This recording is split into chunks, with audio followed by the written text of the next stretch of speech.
Coucou les crevettes! Vous avez un super projet d'album jeunesse et vous voulez l'éditer par Amazon? Cette vidéo est faite pour vous. Je vais vous expliquer étape par étape comment procéder. La plateforme d'auto-édition d'Amazon, Kindle Direct Publishing, est très pratique lorsqu'on veut se lancer dans le monde du livre jeunesse. En effet, c'est assez difficile de faire publier son premier livre par une maison d'édition. C'est pour cela que personnellement j'ai choisi l'auto-édition par Amazon. C'est une bonne option aussi si on n'a pas les moyens d'investir dans un imprimeur, parce qu'Amazon va tout gérer pour nous, il n'y a donc pas de frais à la base. Et donc c'est parti pour les 7 étapes.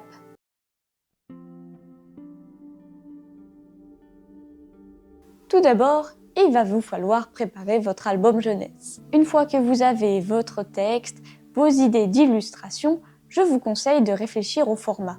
Pour ce qui est des formats disponibles, je vais vous les montrer. Pour un livre broché, vous avez ces formats qui sont disponibles. Si votre livre est plus grand que la moyenne, il coûtera plus cher à imprimer, mais vous avez également différents formats qui vous sont proposés. Pour les livres reliés, je vous rappelle qu'il faut un minimum de 75 pages pour les formats reliés. Il y a également quelques formats disponibles. Pour les formats brochés, il faut un minimum de 24 pages. Donc c'est plutôt ce format-là qu'on va utiliser pour les albums jeunesse. Comme vous le voyez, il y a différents formats disponibles. Il faut que vous choisissiez celui qui vous correspond le mieux. Notez bien que pour pouvoir imprimer en format broché, il vous faudra un minimum de 24 pages. Et pour le format relié, un minimum de 75 pages. Une fois le format choisi, il ne vous reste plus qu'à créer votre histoire. Si vous avez décidé d'utiliser des techniques traditionnelles, il va vous falloir un scanner pour numériser vos œuvres. Par exemple, pour mon livre Tiens mon petit cornichon, j'ai utilisé de l'écoline et de l'aquarelle, puis j'ai scanné mon livre et j'ai utilisé l'application Canva pour ajouter les textes. Je vous conseille d'ailleurs cette application, elle est très pratique et entièrement gratuite.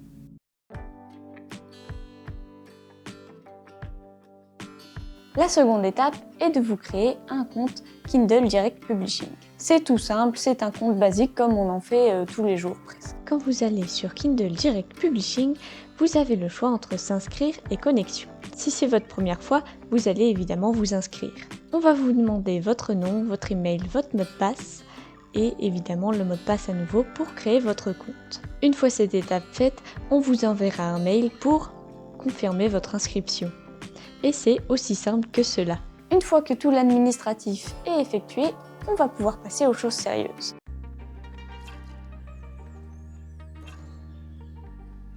L'étape 3 consiste à configurer votre livre. Une fois votre compte créé, vous allez arriver sur cette page et vous allez pouvoir créer votre premier livre. Nous, on va choisir un format broché parce que c'est le format le plus utilisé pour un livre jeunesse.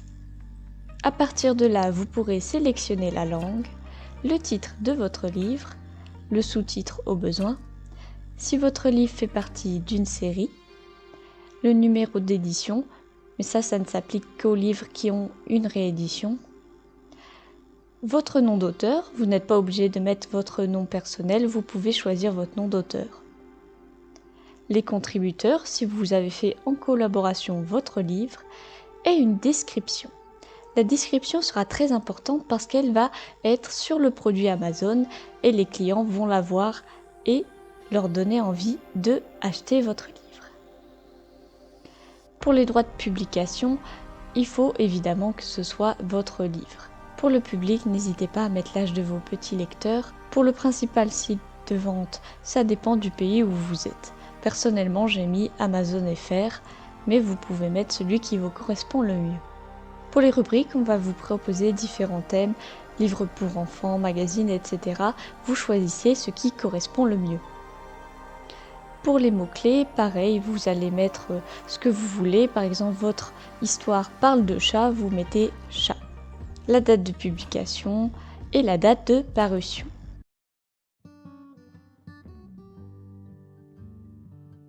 Dans cette étape, vous allez devoir fixer le prix de votre ouvrage. Pour ce qui est du prix, je vous montre ici avec mon album jeunesse, vous allez devoir choisir les territoires où vous allez le vendre. Votre site de vente principal, comme on l'a vu plus haut, j'avais mis Amazon FR. et ensuite les tarifications et les redevances. Là, ce qu'il faut comprendre, c'est que ça c'est le coût de votre impression, le prix auquel il sera dans le catalogue, et là c'est votre prix que vous décidez. Sachant que vous allez gagner 60% du prix affiché.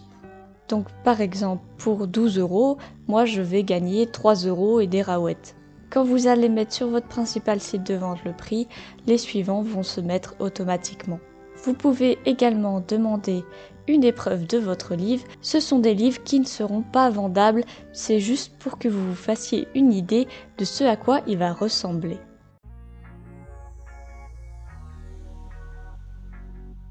L'étape 5 consiste à choisir vos paramètres d'impression. Pour l'impression, je vous montre toujours avec mon album Tiens bon petit cornichon, on va pouvoir utiliser un code ISBN gratuit. C'est ce que j'ai fait. Si vous voulez utiliser le vôtre, libre à vous. Pour les options d'impression, on a le choix entre plusieurs options. Le papier noir avec le papier blanc, la couleur standard et la couleur premium avec le papier blanc.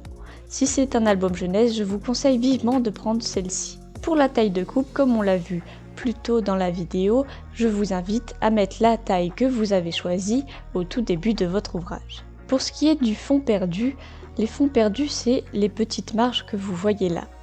Pour un album jeunesse, le mieux est de l'activer, ainsi les images vont bien jusqu'au bout des pages. Pour la finition, c'est à vous de choisir entre mat et brillant, ça ne fait pas une grande différence.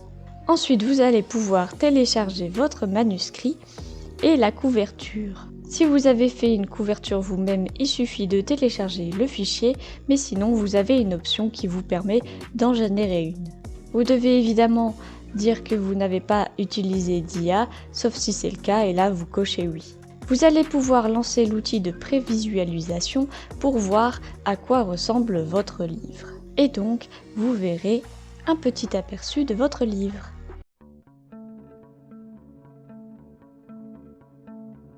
Et enfin, vous allez devoir attendre qu'Amazon valide votre ouvrage. S'il y a des modifications à faire, ils vont vous envoyer un mail pour que vous les corrigez. Vous verrez, tout cela va assez vite. Et donc dans l'aperçu de votre livre, vous verrez que vous aurez un contrôle qualité. S'il y a des erreurs, elles vont s'afficher ici et vous pourrez déjà corriger par vous-même les choses qui ne vont pas. N'oubliez pas de laisser une petite page blanche au départ pour que tout s'aligne bien. Et comme vous le voyez, il y a des petits encadrements et si votre texte sort des encadrements, vous aurez une alerte comme quoi ce n'est pas bon. Donc c'est très important de faire attention à tout ça et s'il y a encore des erreurs, Amazon va vous envoyer un mail et vous expliquer ce qui ne va pas avec votre livre. Notez bien qu'il y aura un petit délai une fois votre livre validé qu'il se mette en boutique. Mais en général, c'est l'affaire de 1 ou 2 jours.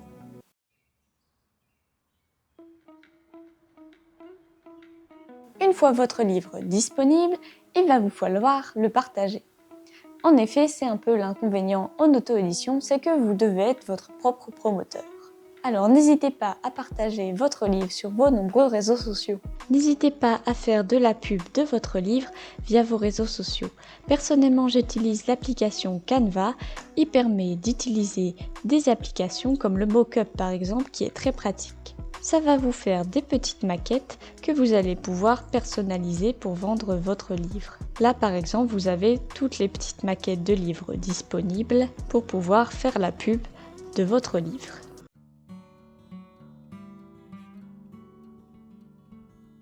Et voilà comment publier votre album jeunesse sur Amazon en 7 étapes faciles. J'espère que cette vidéo vous aura plu. Si c'est le cas, n'hésitez pas à mettre un petit pouce et à vous abonner. Si vous avez encore des questions, demandez-moi en commentaire et j'y répondrai. J'ai hâte de voir vos nombreux livres, n'hésitez pas à m'en parler également en commentaire et je les regarderai. Sur ce, on se retrouve bientôt pour une nouvelle vidéo. À tantôt les crevettes!